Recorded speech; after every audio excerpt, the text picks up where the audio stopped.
My name is Swen and you're watching Pulse episode 61 to be exact. In this episode there is once again a splash of general Blizzard news along with quite a few new and interesting World of Warcraft updates. We'll take a look at some of the patch 4.1 related news, including the new items we set to receive from Lumin and Zul'Gurub and their new maps. Why Ghostcrawler stopped posting on the forums, the answers to the Ask the Devs Q&A and their new question theme, a bunch of art updates and the usual ton of smalls. Let's get to the news.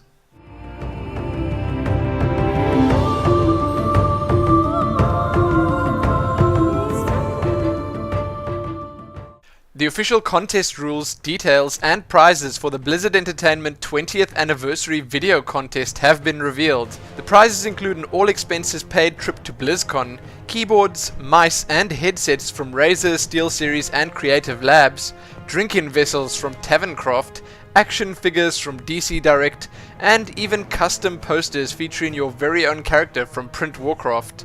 This is quite a lot of cool stuff and I really can't wait to see what the fans come up with for this competition. Ready to take on this journey through time and space? Check the official rules page for details and eligibility, and if any of you watching this plan on entering or already have something ready for the competition, be sure to let me know.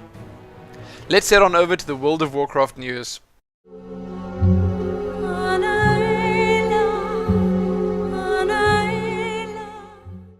There's been less patch 4.1 talk and news this week, not much less, but still not quite as much as the mountains of updates and reveals we were seeing last week. We're about to take a look at the new patch note updates, new items we're set to be looting in the newly redone Zul'Gurub and Lumin instances, a few new maps that were added for some older content, and a few smaller extras. New patch notes have just hit the public test realm with some interesting new changes. Atromedes, Nefarian and Cho'Gall all got a couple of nerfs. Several persistent ground effects now display different visuals for hostile and friendly players. The following spells have the same visual effects for friendly players, but new alternate visuals for hostile players. Ring of Frost, Consecration, Desecration, Wild Mushroom, Flare, Ice Trap, Powerword Barrier, Smoke Bomb and Hand of Gul'dan. As a general rule, the alternate effects have a red tint or hue, indicating that they are created by an enemy player. And perhaps one of the biggest, and to me weirdest changes, is that Colossus Smash now ignores 50% of armor in PvP, but still ignores 100% armor in PvE. This was done after Blizzard's developers said that they did not want to make two sets of rules for the game, for PvE and for PvP. Oh well, I guess the changes do make sense though. You can read the full March 15th patch notes below. As you all probably know by now, due to all the talk, good and bad, the upcoming patch 4.1 marks the return of the classic Zul'Aman and Zul'Gurub raids as 5-player heroic dungeons. These instances are set to feature new item level 535 epic quality loot, and, well, we've just been given a bit of a preview of what kind of items to expect, thanks to MMO Champion and Wowhead. The items have apparently just shown up in the latest batch of PTR data, and they've all been posted for our viewing pleasure. The only sad thing about all of this is that the items have not yet been implemented as drops, nor do any of them have any unique models just yet. This is where everyone will start wondering what Blizzard's plans are. Are we going to be seeing some recolored versions of the previous ZG and ZA items? I can think of a great many people that would have a great many complaints about that. If you're keen to see how beefy those items are and which of your items you'll probably be replacing soon, check the links below. And as usual, keep checking back here soon for more. Next up, it seems like patch 4.1 will add the last wave of missing dungeon maps to the game by updating all the Burning Crusade content. Yes, most TBC 5-man dungeon and raid instances now feature a shiny new map. Along with that, the latest PTR build also included new maps of Lumin and Zul'Gurub, and the updated map for Barradin Hold, which features a brand new boss wing. One thing to keep in mind though is that the next arena season is only set to start in patch 4.2, so we probably won't be exploring that new wing for quite some time. If you're keen to check those new maps out in full size, you know exactly where to look. I gotta say, it's great seeing some of those old dungeons getting some love. Let's just hope Blizzard don't decide to remake them next. As a few 4.1 extras, you can read all about how the Blood Elves and High Elves are set to unite against Lumin. You can read all the complaints that players have about the recycling of content that is taking place, and all the Blues' responses to those complaints. Zarhim replied with the following: "There definitely is not a hard and fast rule about updating existing content. If we feel revamping existing content makes sense in the current state of the game and lore, and we think it'll be fun, sure, it's a possibility. You definitely shouldn't expect to see this every patch though. In the grand scheme of World of Warcraft's history, we've reintroduced very little existing content per patch and expansion." He also just reminded everyone that there wasn't a singular art team working on all the Blizzard games. Diablo 3 and Heart of the Swarm will not slow down production on any of the World of Warcraft updates or patches. Good to hear again. Next up, one of the latest beta builds of patch 4.1 on the PTR added a new mount model, the Winged Lion mount. MMO Champion reports that we don't have any information on this mount just yet, and it does look like a very early version of the model, but hey, it's a lion with wings. Lastly, in the patch 4.1 extras, you can read what Blizzard Entertainment had to say about the changes made to Ragnaros's model. You know, those legs. In short, we were told that we have no context or perspective on the model we've seen but a static image of. There's more to it, obviously, so read all about all those extras below, if you wish.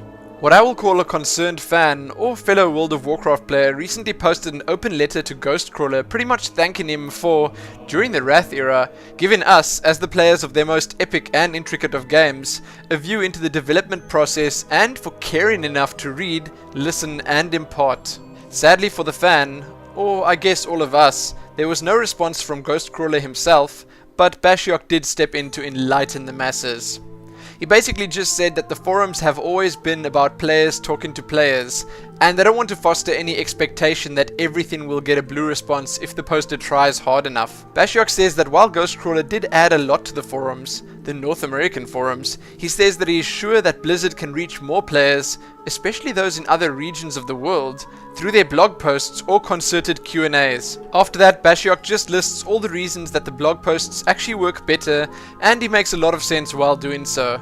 But let's not fool ourselves, the World of Warcraft forums are never ever an easy place to post, let alone be taken seriously. So if you want to know why Ghostcrawler has not been quite as active on the World of Warcraft forums as he was back during the Wrath of the Lich King, then I guess these blue posts will be worth a read for you. The answers are in from Blizzard's last installment of Ask the Devs, and a new questions thread is now available. This time around they want PvP questions. When posting your question, please keep in mind that each edition of Ask the Devs is now focused on a specific topic, as noted in the thread title, and to make things that little bit easier, it would probably be better just to stick to that topic. The answers provided to all the questions in the first installment of Ask the Devs were indeed quite interesting and diverse, covering everything from texture updates, will we ever get any, to Northrend and Outland leveling flow, to even asking if anything was going to be done about world PvP, as many feel it's quite dead right now. Yes, there really is a lot more than I can possibly mention here, so if any of you are keen to read all those questions, you know where to look. The latest image from the guys over at the Daily Blink. This one is for all those mages out there. Definitely made me chuckle. You can find it in full size in the links below. Time for a few new World of Warcraft art updates. The Blizzard fan art section has been updated with a whopping 10 new pieces set within the Warcraft universe, quite a few of which are of the ever-attractive Banshee Queen, so that's a bonus. We've also been treated with 4 new pieces in the official Wrath of the Lich King gallery. These updates are, as usual, well worth looking at or getting in full size, so check the links below for that. As a little art extra, you can also check out this amazingly cool Murloc Space Marine fan art. This was created by George Jacinto from over at DeviantArt and CG Hub. Very cool.